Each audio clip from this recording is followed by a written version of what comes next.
qui ont besoin de challenger, d'être accompagnés, que ces étudiants-là trouvent dans le cadre du GBEC un endroit favorable pour développer des aptitudes à l'évangélisation, grandir dans l'évangélisation et le discipulat.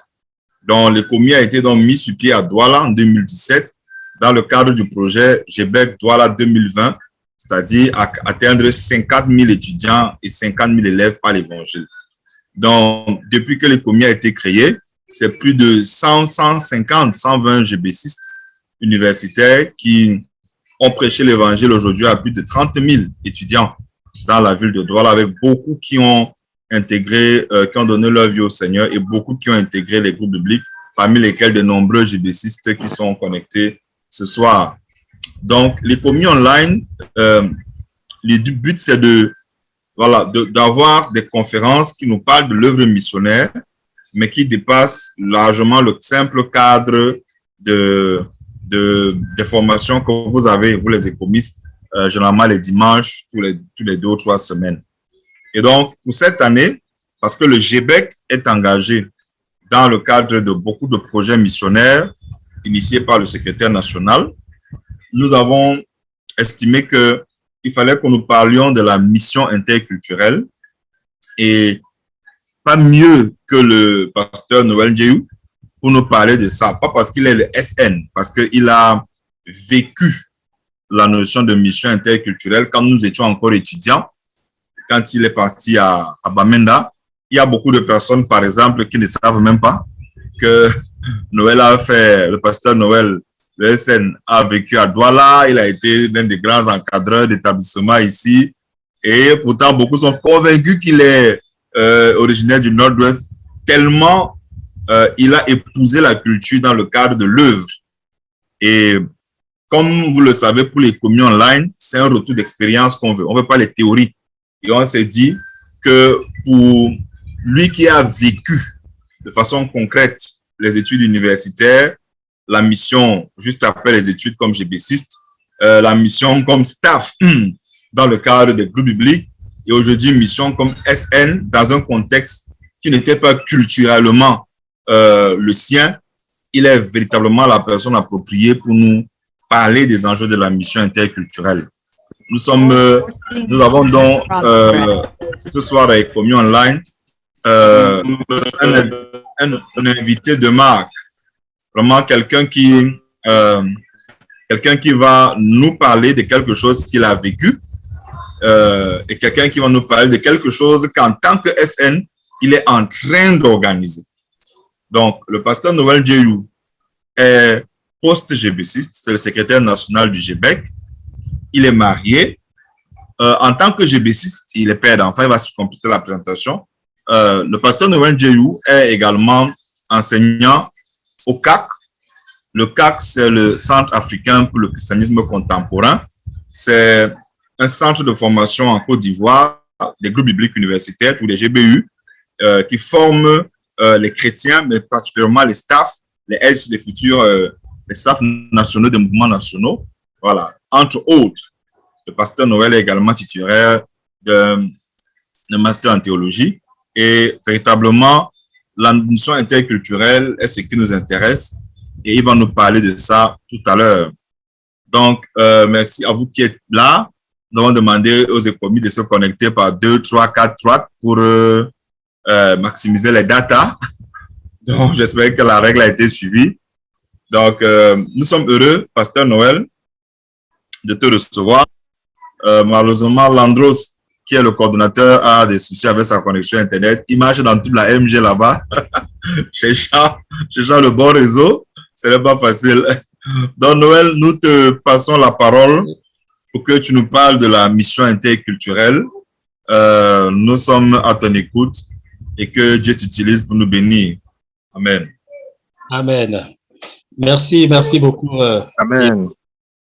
Je dis bonsoir à tout le monde. Bonsoir. Bonsoir. C'est un réel plaisir pour moi On a un peu de baisse de tension ici, c'est pourquoi la lumière est un peu très faible. Bon, mais je vais parler un peu. vraiment avec le micro, comme ça pour que ce soit que ce soit plus convenable pour moi ici. Donc, je disais une fois de plus, vraiment bonsoir à tous. Je rends grâce à Dieu pour cette opportunité de partager avec vous. Et surtout, je voudrais dire merci à toute l'équipe de l'ECOMI, conduite par notre bien-aimé Eric. Je dis merci à toutes les personnes qui travaillent avec lui depuis quelques années déjà par rapport à ce programme qui est vraiment la bienvenue. Je pense que nous avons une grâce pour nous qui sommes au secrétariat national d'avoir de telles personnes qui pensent mission et qui peuvent nous accompagner dans l'œuvre missionnaire. Je dis vraiment merci pour cela. Merci également d'avoir porté le regard à ma modeste personne pour pouvoir partager avec vous ce soir quelques expériences, des choses que le Seigneur a permis que je puisse expérimenter, que je puisse vivre. Et sincèrement, lorsqu'on m'a demandé de présenter ceci, je ne savais pas sincèrement qu'est-ce qu'il fallait dire, qu'est-ce qu'il ne fallait pas dire, parce que tellement c'est un sujet très vaste. Mais je vais essayer de courir, bien qu'en allant doucement, pour que d'ici la fin, je ne sais pas. Eric, c'est combien de minutes? Alors, Landros nous a dit qu'il t'a donné 1 heure, je pense, hein? Attends, c'est 1 heure, je crois. Oh, Landros, malheureusement, la connexion l'embête.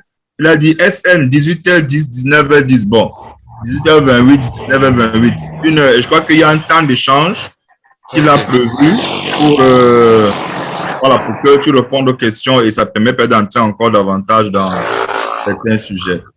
D'accord, merci. Est-ce que je peux avoir l'autorisation pour partager l'écran, puisque j'ai fait un truc en... Thierry, c'est Thierry. Thierry, même que le SN partage son écran.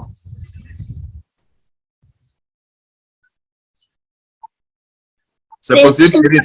Ton micro est fermé, Thierry. Ok, merci, c'est bon. Il a fait. Ok, d'accord.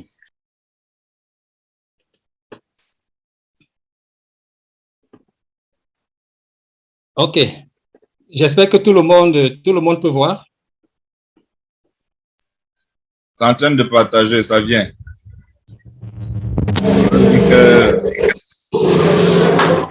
On dit que tu es en train de partager. Voilà, c'est bon. C'est bon, SN. C'est bon, très bon même. D'accord, d'accord. Donc, je vais être un peu plus très rapide comme ça pour que nous ayons assez de temps pour les échanges. Donc, il m'a été demandé de parler des enjeux et défis de la mission dans un contexte interculturel. Je vous propose ceci comme feuille de route. Nous allons avoir une introduction, ensuite la définition de quelques concepts clés, les enjeux et les défis de la mission dans le contexte interculturel, comment s'investir dans une mission interculturelle en Afrique, parce que c'est ça c'est le sujet qu'il m'a été donné, et également la segmentation que j'ai reçue. Donc, je n'ai pas voulu m'écarter des instructions reçues. Mais certainement, dans les échanges, nous pourrions aller plus loin par la grâce de Dieu si le temps nous le permet. Alors, allô, vous m'écoutez? Ça va? Oui, c'est bon. D'accord. Donc, comme introduction, nous avons dans Matthieu 28, versets 19 et 20. Eric. Oui. Vous avez prié avant de commencer? Oui. Tu fais comme celui qui a mangé, après dit qu'est-ce qu'on a béni le repas là? Oui, on a béni. Ok, nous allons encore prier. D'accord, d'accord. Nous te disons merci pour ces moments. Nous te rendons grâce pour l'opportunité que tu nous donnes de partager, Seigneur, cet exposé. Notre désir, Seigneur, c'est d'être enseigné, surtout par toi, Esprit Saint, le premier missionnaire. Nous prions, Seigneur, que tu nous conduises dans ces échanges. À toi soit la gloire au nom de Jésus-Christ. Amen. Amen. Donc, dans Matthieu 28, 19 à 20, le Seigneur nous donne, c'est l'envoi missionnaire, ce qu'on appelle la grande commission. Il dit aller donc de toutes les nations, faites les disciples, les baptisant au nom du Père, du Fils et du Saint-Esprit, et leur apprenant à observer tout ce que je vous ai prescrit. Voici, je suis avec vous tous les jours jusqu'à la fin du monde. Donc ça, c'est ce qu'on appelle la déclaration de mission reçue par les apôtres. Donc, l'urgence de l'instruction du Seigneur dans Matthieu 28 n'a jamais, dans tous les siècles, été plus retentissante qu'aujourd'hui. Il n'est plus à démontrer que la prophétie relative au second retour de notre Seigneur Jésus-Christ est en train véritablement de s'accomplir sous nos yeux, et chaque jour, nous sommes témoins de ce que les événements sont en train de se mettre sur place, de se mettre sur pied, tel que prescrit par la parole de Dieu. Donc, étant donné qu'il faille que l'évangile du royaume soit prêché dans le monde entier pour servir de témoignage à toutes les nations, alors viendra la fin. L'Église a de ce fait la responsabilité accrue d'acter la venue du Christ par une implication sérieuse et déterminée à l'évangélisation et à la mission. Puisqu'il est question de la mission, parler de mission dans le christianisme, nous dit Wikipédia, n'est rien d'autre que l'annonce de l'évangile, la formation des disciples et le baptême des croyants. Tout ceci s'inscrit dans le cadre défini sous le nom de la Grande Commission. La mission mise sous la forme d'une commission exacerbe l'idée de mobilité. Ainsi donc, en plus d'une annonce de l'évangile à Jérusalem, le disciple doit envisager la Judée, la Samarie et les extrémités de la terre. Dans cette démarche vers les extrémités de la terre, l'évangile et l'évangéliste, ou au mieux, la mission et le missionnaire, doivent impérativement affronter les cultures, confronter les us et coutumes qui peuvent se dresser en menace à la compréhension du message du salut de Christ. D'acte 1, 8, les frontières à traverser étaient relativement plus physiques. Mais aujourd'hui et depuis la montée en puissance du postmodernisme, les frontières sont devenues idéologiques et densément plurielles. Dans cet exposé, nous définirons dans un premier temps les concepts clés et ambigus. Ensuite, et cela sera le deuxième point, nous vous proposerons une lecture des enjeux et défis de la mission dans un contexte postmoderne comme le nôtre. Dans la troisième partie, nous nous intéresserons à la question du comment s'investir dans une mission interculturelle en Afrique, et une conclusion bouclera la boucle. Alors, je voudrais tout simplement dire que pendant que je serai en train de faire la lecture, je pourrais expliquer certains détails, mais je vous prie de relever des questions si vous vous aurez des questions, comme ça, pour qu'à la fin de la présentation, que nous puissions revenir pour les échanges. Donc, je préfère lire comme cela parce qu'on n'a pas assez de temps. S'il faut aller point par point et expliquer, on ne finira pas. Donc, définition des concepts. Puisqu'il est question... Oh, attendez, où je suis? Où suis-je? Voilà. Donc, reprenons un peu le sujet en identifiant les mots-clés. Enjeux et défis de la mission dans un contexte interculturel. Selon le Larousse français, un enjeu peut être défini comme ce que l'on risque dans un jeu ou encore ce que l'on peut gagner ou perdre dans une entreprise quelconque.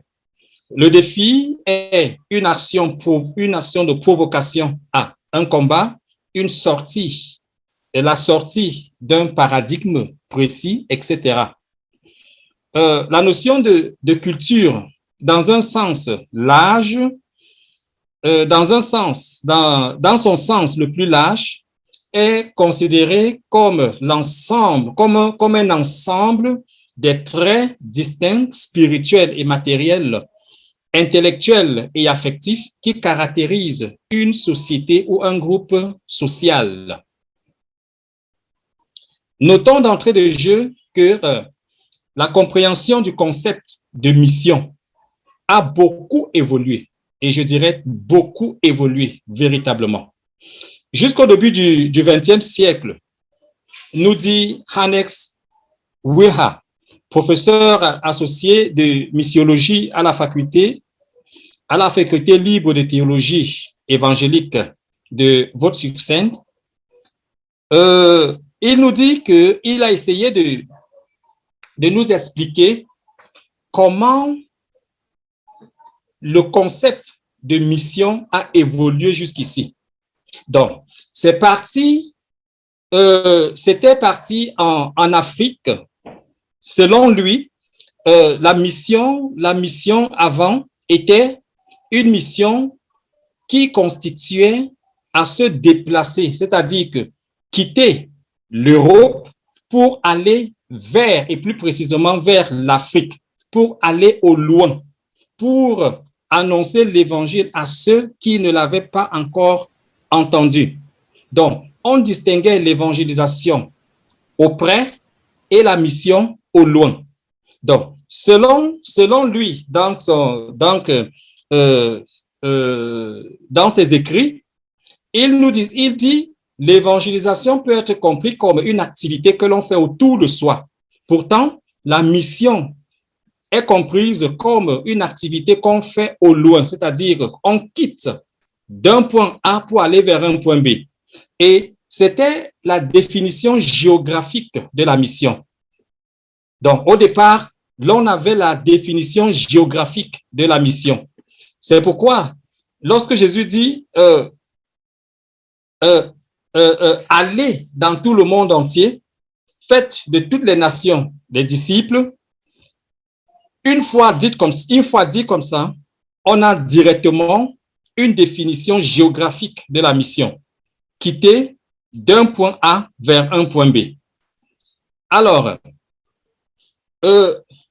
précisons ainsi que pendant cette période, la mission intégrait déjà la notion de la traversée des frontières linguistiques, psychologiques, sociales, culturelles et religieuses. Avec l'Église catholique, le mouvement missionnaire protestant et à sa suite le mouvement œcuménique, il y a eu une prise de conscience que la mission se doit d'être au cœur même de l'Église, car l'Église semblait jusque-là accompagner la mission sans être véritablement impliquée. Donc, l'Église envoyait des missionnaires, mais l'Église n'était pas impliquée dans la mission. Elle pouvait tout simplement rassembler de l'argent et envoyer aux missionnaires. Mais dire que la mission faisait partie intégrante de l'Église, ce n'était pas encore cela. Donc, pourtant, l'Église est par nature et par vocation missionnaire. Donc, de par les instructions du Seigneur dans Jean 20, 21, comme le Père m'a envoyé, moi aussi je vous envoie. Donc, le Christ qui envoie ses disciples. Et nous savons bien que l'Église est née dans un contexte missionnaire. L'Église est née lorsque le Saint-Esprit dans Actes, au moment de la Pentecôte, le Saint-Esprit est descendu et l'Église est née. Donc l'Église est par essence un mouvement, si je peux dire, une entité missionnaire. Mais pendant longtemps, ce n'était pas le cas. Jusqu'à ce que certains pères de l'Église prennent conscience et ils ont essayé de faire entrer l'Église dans la mission. Et ainsi, on a eu une deuxième définition de la mission qui est ecclésiocentrique. C'est-à-dire que la mission est devenue une affaire de l'Église centrée.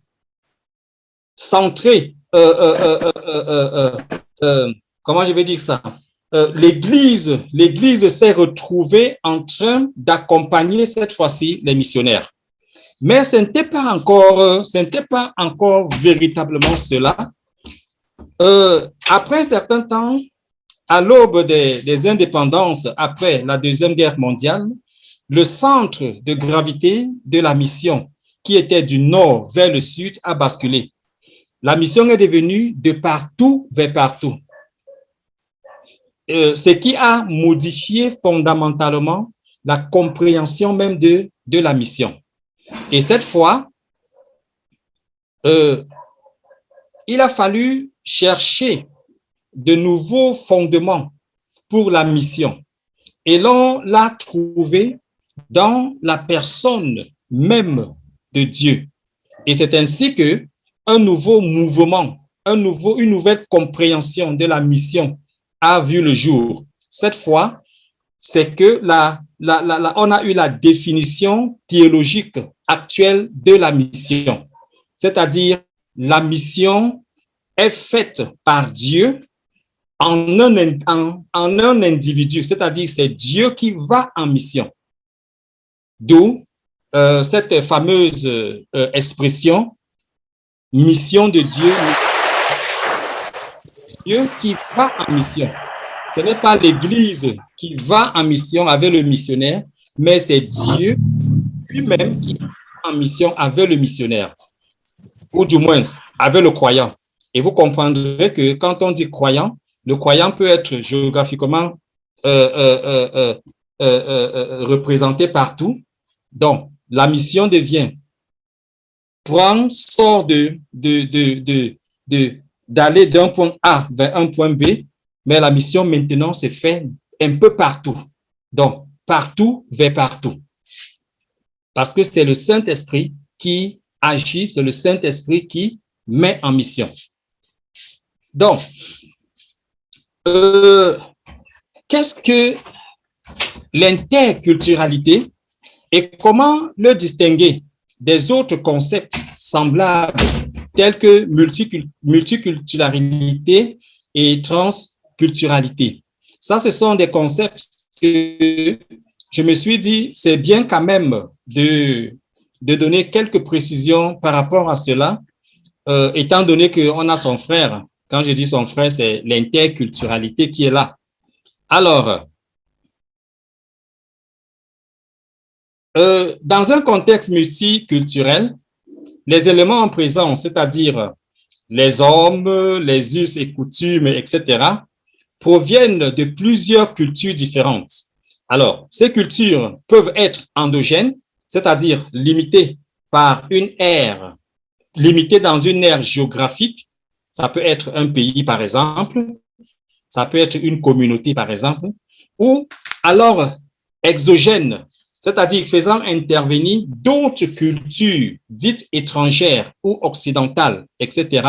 Alors, on parle ici d'un contexte, certes, multiculturel, mais un contexte international. On va parler d'un multiculturalisme international parce que on a en présence des cultures qui ne sont pas seulement endogènes, mais qui sont aussi exogènes.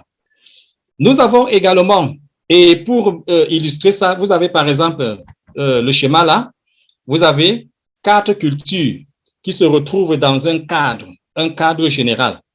Donc, vous avez la culture A, vous avez la culture B, vous avez la culture C, vous avez la culture D. Là, c'est un multiculturalisme. Nous avons plusieurs cultures dans un même cadre, quelque part, et ces cultures sont appelées à interagir. Nous reviendrons là-dessus. Pour ce qui est d'un contexte transculturel, une personne de culture A, par exemple, entreprend une œuvre missionnaire dans une autre culture B. On parle d'une transculturalité. Ici, et comme dans le cas premier, dans le cas du premier, c'est-à-dire que du multiculturalisme, les enjeux et les défis sont différents. Dans un transculturalisme, les défis sont différents par rapport à un contexte multiculturel. Ce n'est pas la même chose. Les difficultés, les défis ne sont pas les mêmes. Peut-être avec les questions, nous verrons tout à l'heure.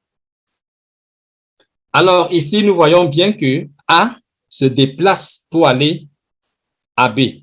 Donc le contexte de A se déplace vers un contexte B. Ça, on parle de transculturel. Il dépasse, je vais au-delà de ma culture. Donc, ici, le message évangélique et la mission en elle-même doivent pénétrer, s'intégrer et prendre en compte la culture destinataire. On parle d'acculturation missiologique. Ça, c'est aussi des termes que vous allez très souvent retrouver en missiologique. On va parler d'acculturation, c'est-à-dire que une culture A qui va vers une culture B et finalement s'imbrique dans la culture B, c'est-à-dire que la culture B absorbe la culture A. On va dire que la culture A s'est acculturée, c'est-à-dire qu'elle est entrée dans la culture B. Et ça, c'est aussi des expressions, comme je l'ai dit, des expressions missiologiques que c'est bien de connaître. Donc, dans un contexte interculturel maintenant, les frontières entre les acteurs tendent à ne plus exister au fur et à mesure que les relations vers l'autre et de l'autre s'établissent de part et d'autre. Donc, la tolérance et l'acceptation de l'autre prônent sur la rigidité et le repli identitaire. Donc, dans un contexte interculturel, il y a établissement des relations. A va vers B, un peu voilà, vous voyez un peu là. A va vers B, B va vers A, B va vers D, D va vers B. Donc, il y a comme des échanges. Vous voyez un peu, regardez un peu le contexte interculturel par rapport au contexte multiculturel et au contexte transculturel. Malheureusement, je n'ai pas mis les trois là pour que vous puissiez voir, mais j'espère que vous avez l'image. Vous avez l'image de ça dans votre tête, dans votre esprit là. Donc, vous voyez que dans un contexte interculturel, les acteurs sont en relation les uns avec les autres. Ce n'est pas seulement une relation vers l'autre, mais également l'autre doit être en relation avec moi. Donc, ça, c'est un contexte interculturel. Alors, dans un tel contexte du donner et du recevoir, où les cultures semblent s'égaler, l'assimilation l'assimilation de l'autre, l'assimilation de l'autre est plausible. Les enjeux et les défis de la mission deviennent de plus en plus accrus. Donc, nous allons nous rendre compte que l'une des faiblesses, peut-être plus loin, nous nous rendrons compte que l'une des faiblesses d'un contexte interculturel, ou alors l'un des risques d'un contexte interculturel, c'est que si l'on n'est pas vigilant, l'on peut se laisser absorber, assimiler par une autre culture. Et pour nous, en tant que chrétiens, si nous sommes dans un contexte qui ne nous est pas favorable, si nous ne sommes pas vigilants, nous pouvons laisser ce contexte prendre le dessus sur nos vérités, sur ce que nous connaissons, sur notre chrétienté. Donc, ensemble, examinons certains enjeux et défis. Là, je vais au deuxième point. Enjeux et défis de cette mission dans un contexte interculturel. Le choc des cultures aujourd'hui se déroule dans un contexte global connu sous le nom de la postmodernité. Elle est caractérisée entre autres, 1, par la recherche de l'épanouissement personnel, 2, l'exaltation du sentiment et de l'expérience subjective, 3, le rejet de toute vérité absolue, 4, le pluralisme religieux, et 5, le retour à la spiritualité. Il faut noter que lorsqu'on dit le retour à la spiritualité, cette spiritualité, ce n'est pas la spiritualité que toi et moi, nous connaissons. Ça, c'est une spiritualité pernicieuse, une spiritualité qui est vidée de l'autorité divine de Dieu. C'est une spiritualité qui n'est pas centrée sur le Dieu que nous connaissons, que toi et moi, nous professons. Donc, ce sont généralement des sectes pernicieuses et autres qui prônent une certaine spiritualité, mais qui n'est pas celle que nous connaissons. Donc, voilà les caractéristiques du monde dans lequel nous sommes, ou alors on peut dire le monde postmoderne. Ces caractéristiques fondamentaux du postmodernisme suscitent rapidement la réaction, la réalisation des défis importants qui sont devant nous. Lorsque nous voyons ces 5 caractéristiques, ça pose déjà des problèmes. Ça nous donne déjà de voir que notre mission aujourd'hui ne sera pas facile. Donc, mais ces défis peuvent être vus comme soit des obstacles ou alors soit des opportunités particulières de notre époque rejoindre notre monde. C'est-à-dire que nous pouvons voir ces obstacles comme des opportunités si nous les gérons convenablement pour que ça puisse nous aider à être pertinents dans la mission ou du moins dans l'évangélisation autour de nous. Alors, quelques enjeux de la mission en contexte interculturel. Premièrement, nous avons des enjeux sociologiques. Il va sans dire que la mission est quasiment difficile dans une société instable, en proie aux violences et insécurités. Mais cette société est régie par des règles de tolérance et d'interculturalité. La mission chrétienne peut très bien se développer dans la mesure où le christianisme est par essence une religion, j'ai mis entre guillemets, une religion relationniste. En d'autres termes, le christianisme, j'ai dit religion parce que bon, c'est connu comme ça, mais si on veut être vraiment strict, si on veut être strict à la définition de religion, le christianisme n'est pas véritablement une religion, mais c'est connu comme ça dans le monde comme une religion. Donc, le christianisme, c'est plutôt, utilisons religion, relationniste, c'est-à-dire que Christ nous met en relation avec Dieu et le prochain.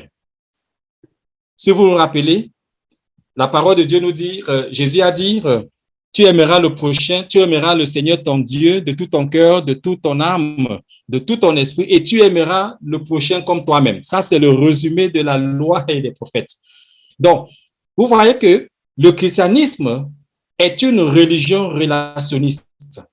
On est en relation avec Dieu et on est en relation avec les autres. Donc, quel que soit le background culturel du prochain, le chrétien est appelé à être sel et lumière. Et pour ceci, vous conviendrez avec moi que un contexte social apaisé est favorable à la mission dans un contexte d'interculturalité. Ça veut dire que lorsqu'on a un contexte social apaisé, alors la mission interculturelle est peut-être, du moins, c'est clair, la mission interculturelle va prendre beaucoup plus d'envol, ce contexte sera favorable à la mission. Donc, le christianisme s'appuie sur son caractère relationnel dans une interculturalité pour faire prévaloir ses vertus d'amour. Donc, je résume cet enjeu sociologique en disant que, premièrement, le christianisme est une religion relationniste. Et dans un contexte sociologique apaisé, la mission interculturelle se développe rapidement. Nous voyons par exemple dans Acte 9, 31, où la parole de Dieu nous dit que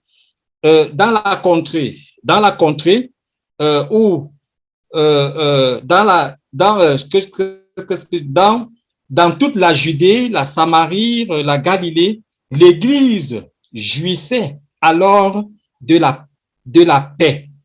Elle grandissait dans la foi, vivait dans l'obéissance au Seigneur et s'accroissait en nombre. Donc, vous voyez que dans un contexte de paix, l'Église facilement grandit, se multiplie et atteint d'autres cultures aisément. Mais s'il y a la guerre, ça sera difficile parce que tout le monde va fuir. Un autre enjeu, ce sont des enjeux théologiques. Un contexte interculturel donne libre cours aux croyances, aux idéologies religieuses, etc. Un tel contexte rend favorable la mission dans la mesure où il permet, 1. La présentation du narratif biblique qui seul guérit les cœurs. Donc, dans un contexte interculturel, vous allez vous rendre compte que il est plus facile de présenter l'évangile à l'autre, puisque vous êtes ensemble, vous êtes dans un cadre, dans une communauté ensemble. C'est plus facile de présenter le narratif biblique, de dire à l'autre ce que la parole de Dieu dit. Il est plus facile aussi d'adopter une nouvelle démarche apologétique. C'est-à-dire quoi? C'est-à-dire qu'il est plus facile de trouver des points d'entrée en montrant l'attrait de la foi chrétienne. Parce que vous êtes dans un contexte interculturel. Vous êtes dans un contexte où il n'y a pas vraiment d'affrontement.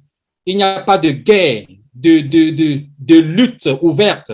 Donc, il est facile de trouver des points d'entrée pour montrer l'attrait de la foi chrétienne. Également, il est facile d'aborder la crédibilité de la foi chrétienne, facile de parler de la résurrection de Christ, du Christ.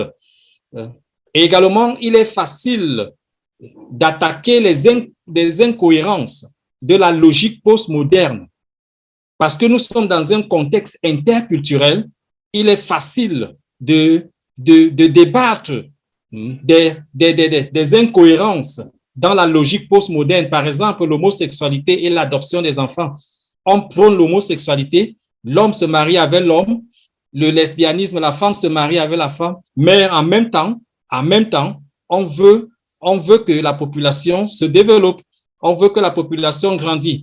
Et pour cela, il faut adopter les enfants. On tue le mariage, mais on veut le fruit du mariage.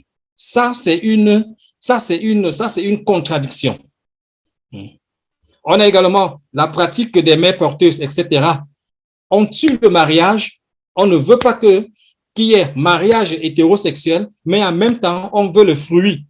On veut le fruit d'un mariage hétérosexuel. Contradiction. Donc, dans un contexte interculturel, il y a possibilité donc des échanges, des débats, etc., parce qu'il y a apaisement. Donc, notons aussi que le risque théologique dans un contexte interculturel est l'assimilation, l'infiltration des hérésies, les concessions dangereuses aux fondements bibliques. Donc, il n'est pas aussi à noter, il n'est pas aussi à oublier que malgré que les enjeux théologiques d'un contexte interculturel peuvent nous être favorables, il y a aussi que ça peut aussi nous être défavorable si nous ne faisons pas attention. Donc, si nous ne faisons pas attention, nous pouvons facilement être assimilés, nous pouvons facilement laisser des hérésies entrer dans la doctrine chrétienne et même avoir, en essayant d'arranger les bords, etc., faire des concessions qui deviennent à la longue néfastes et nocives pour la foi chrétienne. Donc, nous devons faire très attention. Troisièmement, les enjeux géostratégiques. Le passage de la mission dite va à la mission de Dieu en tous et partout. La création d'un contexte interculturel est salutaire, car puisque tout chrétien doit interagir avec les non-chrétiens autour de lui, la mission pourra être faite en tout lieu sans risque d'un conflit ouvert contre l'Évangile. C'est-à-dire, de manière géostratégique, il n'est plus question que quelqu'un quitte du point A pour aller au point B. Mais quelqu'un déjà qui est dans le point, qui est quelque part dans un milieu où il y a d'autres cultures autour de lui, il peut déjà, par contact, par relation, amener les autres autour de lui à épouser la foi chrétienne.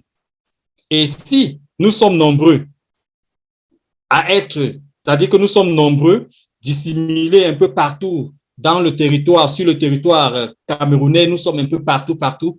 Vous allez vous rendre compte que de manière géostratégique, l'évangile va aller, l'évangile va se répandre facilement.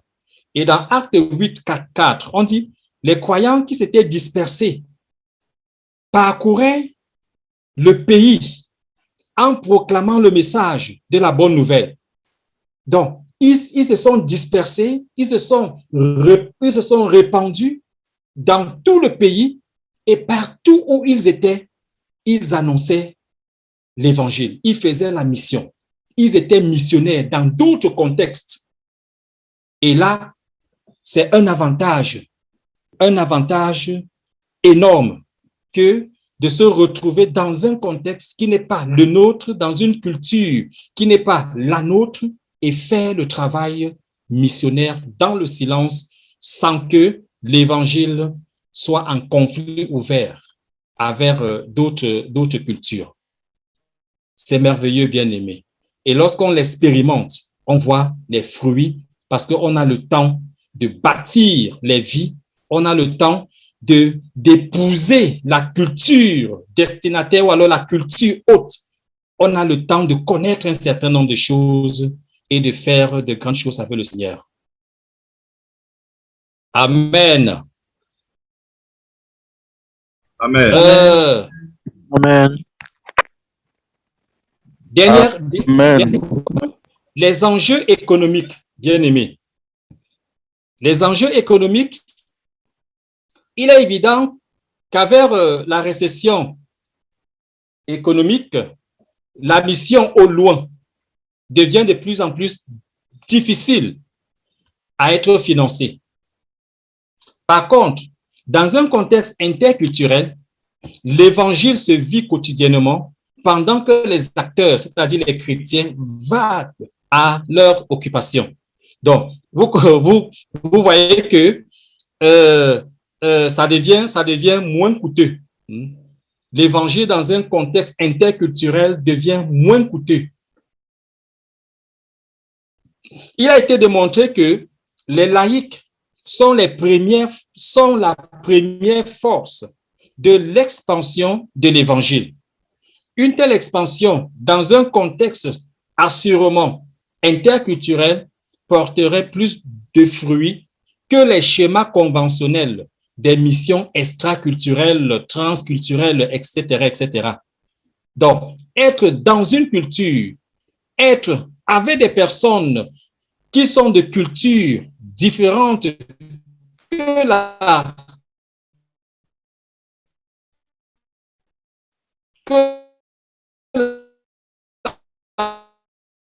vôtre ou que la nôtre,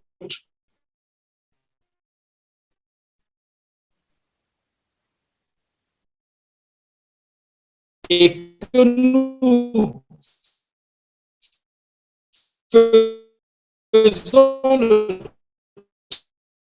travail missionnaire bien aimé, c'est moins coûteux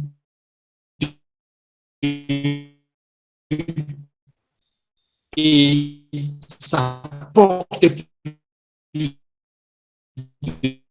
de fruits.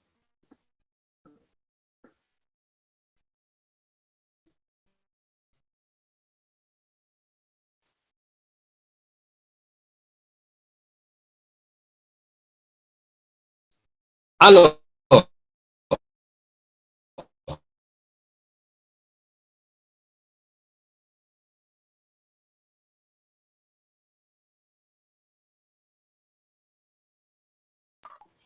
Oui, nous avons été coupés, le SN nous a quittés, souci de connexion. J'espère que je suis reçu par chacun d'entre nous. Bonsoir, bonsoir, bonsoir, je suis reçu. Bonsoir, Oui, bonsoir, frère André. bonsoir. D'accord. À vous. Bonsoir. En attendant que le SN nous rejoigne, je vais essayer un peu de faire un petit résumé de ce qui a été dit. Bonsoir. Dans un contexte, bonsoir, bonsoir, Rochinelle. Dans un contexte interculturel, voilà, c'est un principe relationnel. Il faut vivre en relation les uns avec les autres, en fait. Mais il a soulevé qu'il y a une faiblesse majeure, c'est que l'on peut se faire absorber. C'est que la culture qu'on a, la culture chrétienne qu'on a peut être absorbée par la culture du monde dans lequel on se trouve, en fait. Ça, c'est justement le côté critique de la chose. Voilà, le SN nous a rejoint. Le SN nous a rejoint. Ok, le SN nous a rejoint. Les gens nous ont laissé la parole au SN. Oui, bonsoir SN, on vous laisse la parole.